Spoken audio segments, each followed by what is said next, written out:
This episode of Chewing the Fat is brought to you by the Secret Hub Studios in conjunction with netchannel2.com. Hello everyone, back for another week, Chewing the Fat, episode 15, 3rd of November 2011. And once again, we've got Mr. Glenn Goodman. Erik-san, ohayou gozaimasu, chewing the fatto. What the hell was that? How you doing? Oh, very good, very good. It's been a good week. How about you? Yeah, not too bad. Not too bad at all. Just, bit of work, bit of play, and got a wedding on this weekend. So oh, yes, you mentioned that. And, well, someone needs an uppercut. For getting married. Well, that's another uppercut. Oh, and this is the second time, too, for both. So if at first you don't succeed, don't try. They need an uppercut. Yep, they need one on the left upper and one on the right upper. God. They need a doubling. Hope he's got a prenup this time. Oh, I don't know what he's got. He's got no nuts. Well, if he's got some now, she'll be wearing them as earrings the day after the wedding. Oh yeah, look, look at. Yeah, no, it's all right. It's all right. But I tell you, yeah, we had the Bucks night last Saturday night. Oh, okay. And, how'd that go? Pretty wasted? Oh. Shall we say that my request for karaoke by the Rivers of Babylon was not fulfilled? By Boney M? Yes. Jeez. Because they didn't want it. No one wanted it. So is that all right? My talents that's right. have gone, and no one's going to hear it. And I would say that they were probably requesting right. Jimmy Barnes. Were they? Bit of Jim. Oh. Bit of Cold yeah, Chisel. all the new stuff. All the new stuff, was it? I would be surprised if AC/DC didn't make an appearance. Oh, yeah, look, a few songs did, some people get up and sing love songs, and you go, what? Just because you're getting married doesn't mean you're going to talk about love. Yeah, we were at the pub, so it was just everyone else that was there as well. Oh, okay. But the general public, the GP. The GP, hence the name public bar. The SGP, the smelly general public. Speaking of smelly... Oh, yes. You done one? No. Speaking of smelly, a UK husband secretly fed his wife steroids to make her overweight and keep her at home. What? Yes. Shall I read on? Yeah. A husband in central England who wanted his wife to stay at home and look after their children secretly put steroids in her food so she would become overweight and start relying on him. What an absolute control freak. This guy... Yeah, that is just so bad. Anyway, I'll read on. The wife's only 37, mind you. Right? I won't want to mention any name. Even though his name is public, I'm not going to mention his name because, I'll leave him with some dignity. That's fine. His 37-year-old wife developed itchy skin, pimples, hair on her face and back. And he continued to give her steroids? Continue to give her steroids? Because you put on weight when you go on steroids. If you don't exercise. Yeah. If you exercise, you put on... That's why these steroid monsters, when they exercise, they actually get really muscular very quickly. But if you don't do anything, it just turns to fat. Yes, yeah, that's right. He was only caught when one of the couple's two teenage daughters heard him grinding a pestle and mortar in his bedroom. The mother later called police after finding the steroids in a locked cupboard. Wow. Prosecutor... So the mother must have been sitting there going, why am I getting fat and hairy? Thinking, what's going on? I'm turning into my husband. Stuff the Lady Remington. That's right. I'll have to buy the company. She'd need the company. That's right. So he said here, prosecutor, I won't mention her name either, said he wanted to stop her from going out for walks because he wanted her to be at home to cook for him and look after the children. He said he didn't consider the side effects and he intended to stop. No, he didn't. Judge so-and-so, Judge Monsey, hello, Judge Monsey, who handed down Monsey. suspended, he didn't go to jail, a suspended jail sentence, said you have been doing it to make her give up her job, gain weight and stay indoors, and make her want you and rely on you. It was a well-planned exercise, and you say you gave her the steroids at least 4 or 5 times. It's had a terrible effect on her, causing long-term emotional harm. Jeez. They're obviously not still together. Well, it says here, Singh, which is his name, who has been verbally... Hello. Mention his last name. I won't mention his first name. Who has been verbally and physically abusive to his wife in the past, gee, what a surprise, was also made the subject of a restraining order. There's a picture of him here. I'm not going to put his picture up, but he does look like a piece of work. But how old were the kids? I mean, like, if they were old enough to realise something was going on. 15 and 16. And then, she's only 37. It's very young. Yeah. Dear, oh dear. He doesn't look like he's much old. He looks like he's about 40. The judge said he escaped prison by the skin of his teeth. So she only knew there was something wrong when the Postmaster General came around and gave her own postcode. Well, that's it. When he said, love, you know when you're having dinner and you sit in the lounge room, well, your ass is in the dining room as well at the same time. And she said, I've got to do something about this. That's so bad. That is so bad. Why would anyone I want would to have do jailed that? him. I would have jailed him. Yeah. I would have jailed him. Well, why wouldn't you jail him? Like, why wouldn't you? Oh, I don't why know. wouldn't you want to get him First offence out of the? You know, no such thing as zero tolerance. You know, people Look, you can't go around. Why isn't that? That would be like, although he didn't physically attack her, that is still abuse. That is still assault. It's still assault. It's abuse. It's mental. It's be emotional abuse, I suppose, in respect. Well, it's abuse. Well, isn't it poisoning? Isn't it poisoning as well?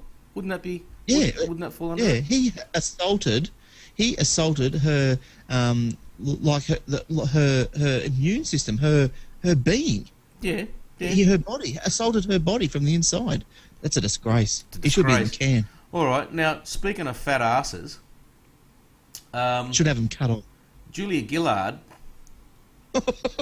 wants to give more money to the IMF so that they could bail out Greece. Now, I am really frickin' pissed off with this. Where's Rant Cam? Hang on, I'll put him on. Rant Cam. There Julia, it is. you're gone. Christmas, you're out of here. You, your ranger, your fat ass, and your useless hairdresser, mate, get out. How was that guy on the TV that called a lion red-headed scrag? Well, he wasn't far wrong. Now, she wants to give money, more money, because, we're here, we're ready to help, Hang on a minute. Australia has got a massive budget deficit. Massive deficit. And you're going to give an extra $5 billion. Actually, is there a figure on it? Is this what it is? Yeah, that's what it is. It's an extra $5 billion. $5 billion could fix hospitals, schools, police forces, any infrastructure, highways, roads, you name it. Right? Joe Hockey has jumped in and said he's challenged the suggestion that the government should go further into debt, because we have to borrow to get them out of their debt. So we're going into debt to help them. You know, I'm sorry, but you Greeks or you Spaniards and you Italians, get off your lazy asses. Stop drawing the pension the day you hit 45 or 55, whatever it is. Start paying taxes and be normal human beings and contribute to society, and stop bludging off the rest of the world, including most of the nations in Europe, which are fed up with you. Just go away. Yeah. You know, England is suffering. The Germans have had a gutful.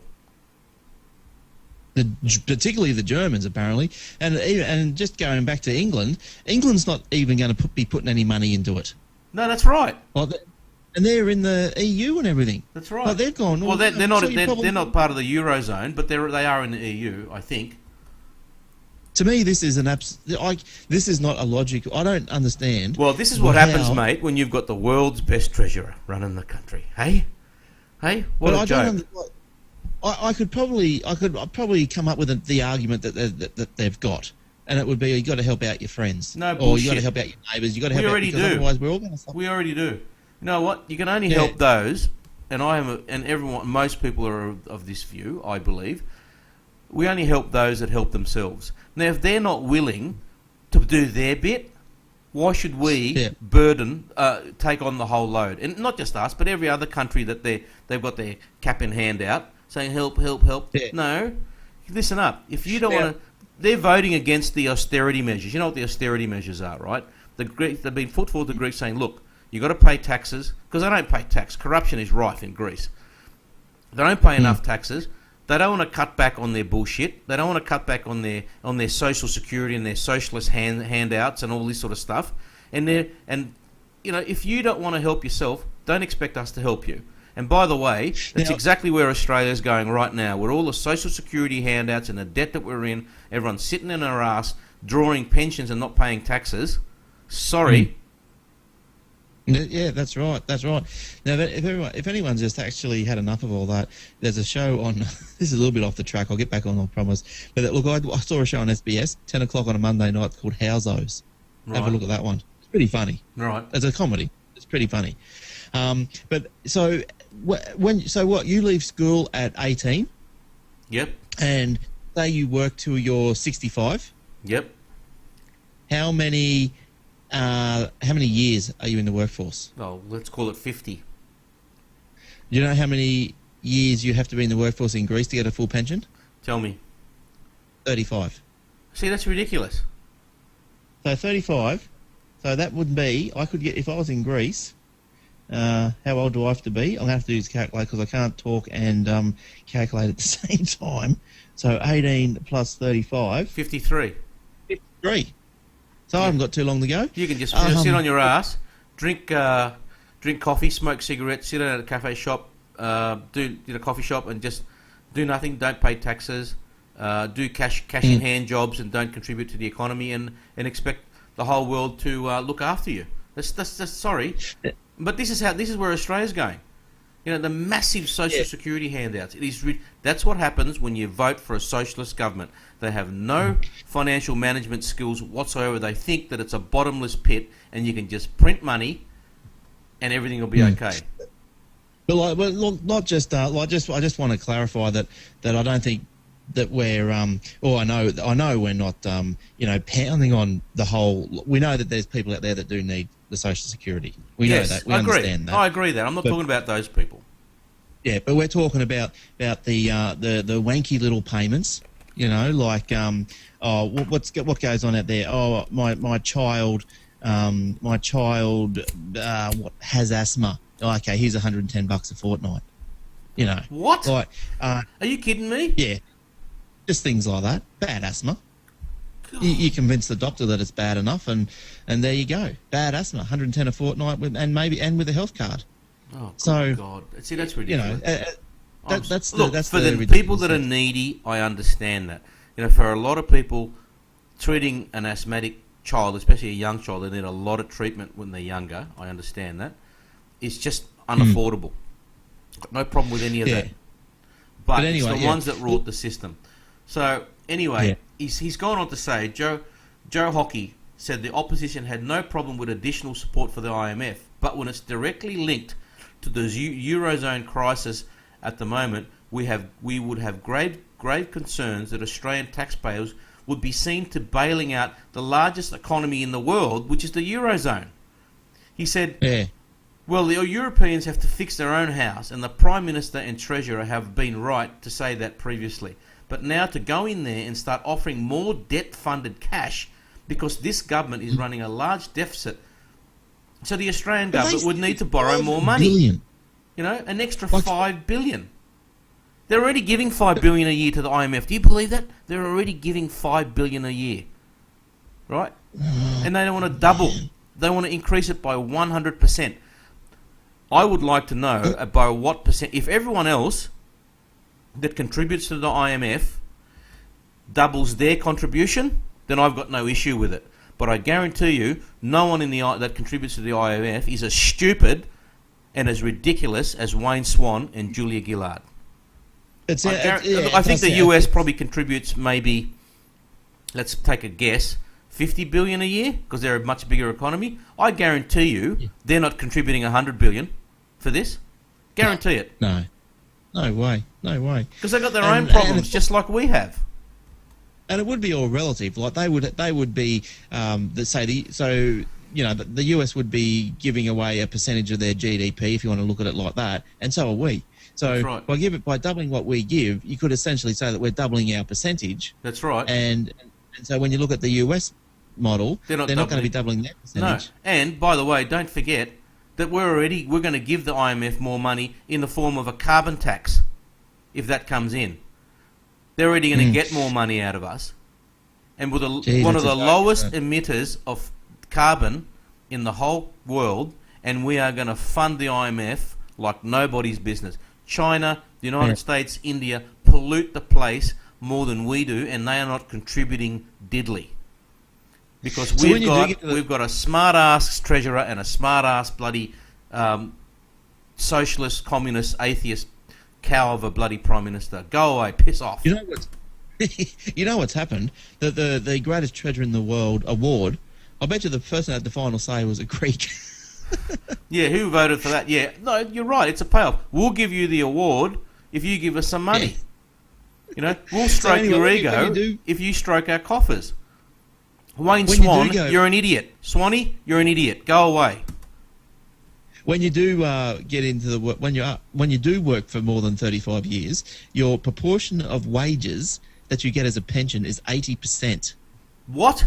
So you get 80% of your final average salary. Is that what they're saying? I'm not sure if it's your final average or how it's actually worked. It's just a stat that says proportion of wages as a pension. Greece, 80%. Germany, 46%. Right, there you go. So that sort of puts it in some perspective there.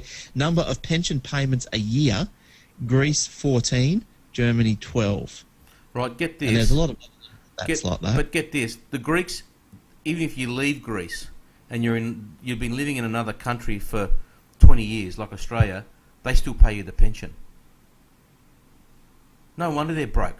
Greeks in Melbourne are still getting the pension. They haven't worked in Greece, they haven't contributed to Greece's economy since they landed here in the 70s, and they're still getting the pension. Yeah, that's got to stop. Yeah. That's bullshit. Has got to stop. So anyway, you would have to say that it's a gutless government over there, the Greek government, because instead of taking the hard line and maybe getting together and taking the line that's good for the country, they've decided to put all this to a referendum because they're obviously very unpopular. What has to happen? Oh, they've been protesting in the streets because these people do not want to let go of the gravy boat. But then, but what do they expect? How do they expect to live? Look, I don't know. I think they're just clueless. That's what they got them in the problem in the first place, because they're so clueless.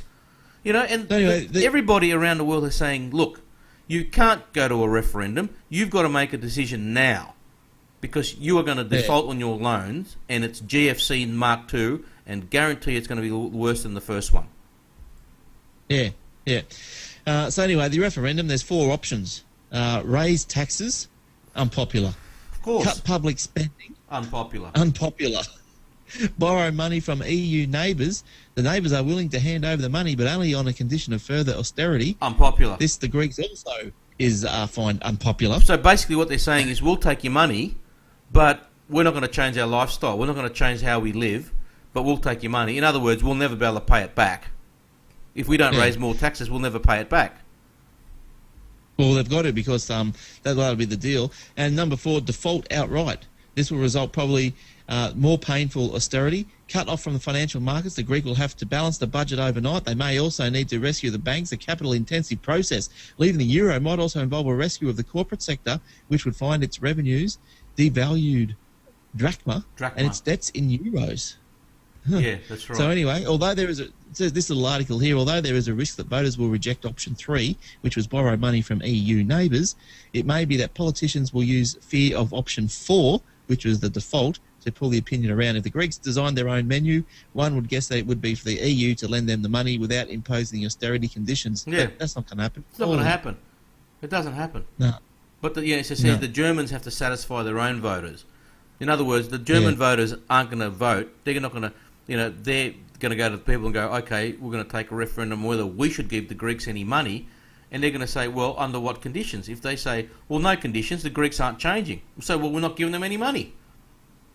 Yeah. That's simple. Look, if Greece defaults, why is it going to impact on the rest of the world so much? Just because the rest of the world owes the money? Well, they owe the rest of the world. Yeah, the other way around.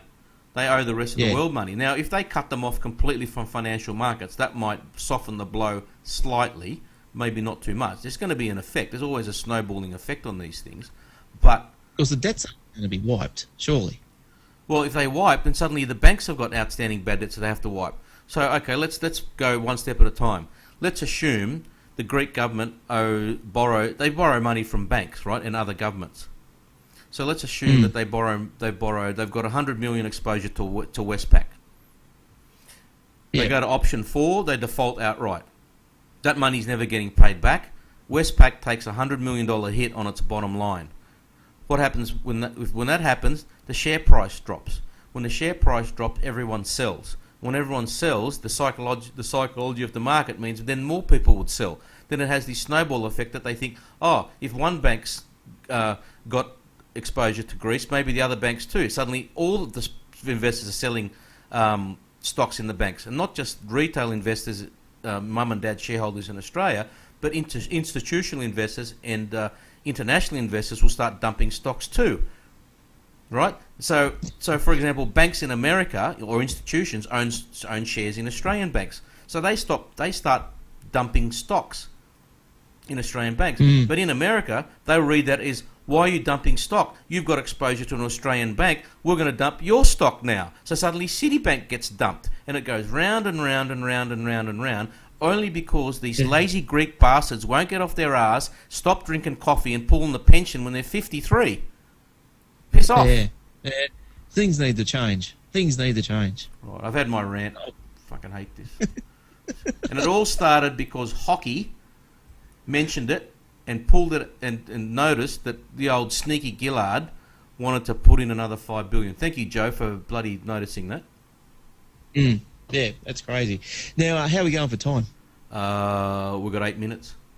We're good. All right, we'll do another one. Or have you got another one? Go for it. You do another one. I pulled a story out here through the week. One of Rupert Murdoch's most senior editors in Australia asked a top federal policeman how many people could be killed if his newspaper published details about an impending anti-terrorism raid in Melbourne. Now, the AFP Commissioner Tony Negus said he found that question from the newspaper editor, Paul Whittaker, the then editor of The Australian, reprehensible. So Mr. Whittaker is now the editor of the Daily Telegraph in Sydney. Now, this Mr. Negus, who was the AFP dude, told a court yesterday that he told Mr. Whittaker that the Australian published its planned story, the targets of its operation, believed to have links to the Somali terrorist cell Al-Shabaab. Al-Shabaab. Could go to the nearest shopping centre and decide to take action. Now, apparently, the journalist or the guy goes, well, okay, they decided to take action. How many people are going to get killed, do you reckon? Yeah, so basically they were weighing up. I think, by the sounds of that, they were weighing up, okay, story versus casualties. If the story is going to make us more money and that weighs in our favour and there's only a few people killed, well, then we might run the story all in the name of cash. Yeah. I just thought, well, yeah, they're going to go, well, okay, if it's only going to be 2, well, what's that? We'll just run the story anyway. Yeah, that's right. But if it's going to be like 100, well, we better not run it. Well, what a joke. What this is, then you've got to ask. Let's dig a little bit deeper. Who owns the newspaper? Rupert. Well, what's the culture of his organisation when it comes to issues like this? It's all about the money. There is no ethics in journalism anymore. It's all about the money. It's got to stop. Yeah. It really has to stop between this sort of behaviour and the current government we've got in, and the sense of entitlement from Social Security all around the world that governments owe you a living. Sorry, pull your head in and make a contribution. Yeah. So anyway, this conversation went on as saying that, Mr. Whittaker, the the paper, well, what are we talking about? One person being killed or a number of people being killed? And so obviously this has gone to court. So obviously the AFP has to go to court to stop these clowns. To stop the story, yeah. They've had to story. go to court to stop the story. How is that? That they couldn't use their own ethical, moral compass and not even run it. The AFP had to take it to court to make sure that News Corp wouldn't run it because they just couldn't trust them not to. All Negus had to say was, yeah, well, we've got information that we think that it might be the Australian newspaper building is going to be the target. Yeah. Dickhead. Yeah. It's off. That's right. Yeah, why would I tell you? Exactly. Well, the next question is, how did News Corp get hold of this story? That they would run it? Is there someone in the ASIO or or the Australian Federal Police that's a mole of News Corp that's feeding the newspaper's stories? Because that's phone tap. What's that? Well, probably a phone tap. Exactly. You never know, do you? It's not as if they've not done it before. So I think, well, how is it leaked? How are these stories leaked? That you know, what happened to Australia's secret intelligence organisation? Secret. There's no secret. I think someone's on the payroll. Has to be. Yeah, pushing secrets around in plastic bags. Oh, dear me. Now moved on from paper. I've got a lucky last story. I think if it comes up, my internets aren't playing up. It says, oh, here we go. I think this is funny. I'm still calling an election by Christmas. Kevin Rudd downplays. What's that? You're running out of time. Yeah, I know. You got to have at least 30 days, wouldn't you? Have to say? Okay. To call it and have if I say Christmas, I'll call it by the end of the year and early into next year. But it's going to be soon. What's the latest we've ever had election? What do you mean latest? A last minute election? In the year. Like what's in the the latest? Year, the latest we've had, I think, is November. We've had one 18th of October. They're sort of general sort of ones, aren't they? Yeah. Around October. We did have one in November once. I think that was the Houston election. Oh, yeah. Okay. I just keep going with your. I'm not sure if we've ever had a December one or not. It'd be a nice Christmas present anyway. I'll be punching the air. Kevin Rudd downplays suggestions of imminent leadership challenge. The Daily Telegraph reported today that Mr. Rudd was gathering the numbers to challenge. I can't call her Ms. Gillard. I'll call her Atheist Gillard. Challenging Atheist Gillard for the Prime Ministership and was being urged by supporters to challenge as soon as the end of November. Mr. Rudd played down the report saying blah, blah, blah, blah, I'm very happy, so on and so on and so on. Now, a lot of this is rumour, obviously, and you hear a lot of speculation, and sometimes it's newspapers just planting stories because you get good hits on your website and people will buy your paper and all this sort of stuff. But you got to ask yourself, if 100 rumours were out there, half of them are going to be true, right? Some of it's going to stick, in other words. So, yeah. Look, do you know what? If I was Rudd, and I was the type of person to play a game and want to get what I wanted to get, is that I wouldn't want an election just yet. I wouldn't want anything to happen. I would just rock the boat. Yep. Put another couple of nails in the bow of the boat. Just rock until it sinks. Yep. And then jump in. And then put your hand up for captain. Yeah. Well, that's right. I think, look, that would be the smart thing to do, because he'll be installed. If not him, someone else will be installed, because Gillard cannot put a foot wrong. Did you hear that they were talking about Simon Crean again? Oh God, he was past his best when he was at his best. So I don't even know what they're bothering at him for. He was past his best when he got out of nappies. Yeah, exactly. Now, here's a couple of dates here for you. Election dates: 10th of December, 1949. Okay. Same day, 1955. 9th of December, 61. 5th of December, 64. 2nd of December, 72. 13th of December, 75. 10th of December, 77. 1st of December, 84. So there's been a few. It's been a few. Well, we've still got time then. If it's a 30-day window, then we've got till December 3 now. We're up to December 3. Well, Or you think Rudd could be thinking, well, okay, if I can just nip in, get it, and then have an election straight away, I'll be bloody Mr. Popular again. Well, this is the thing. And If he does it based on that, he'd be Mr. Popular, get all his votes, because he's got a lot of support. If you do the poll, preferred Prime Minister, Rudd or Gillard, Rudd will win it every time.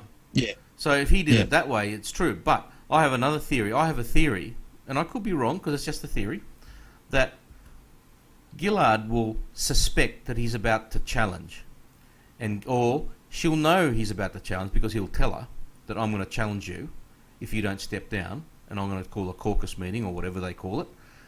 And she, I reckon, because the type of person she is, she would rather go to an election and lose rather than Rudd get the top job. Yeah. If she knew that, I'm going to lose this for sure, I'm going to call an election. I reckon she would rather do that and lose the election by a massive thumping than give him the job. And that's what I'm hoping for. And Swanee has said that if they reinstall Rudd, he's resigning. Oh, thank God. Really? Please don't toy with me.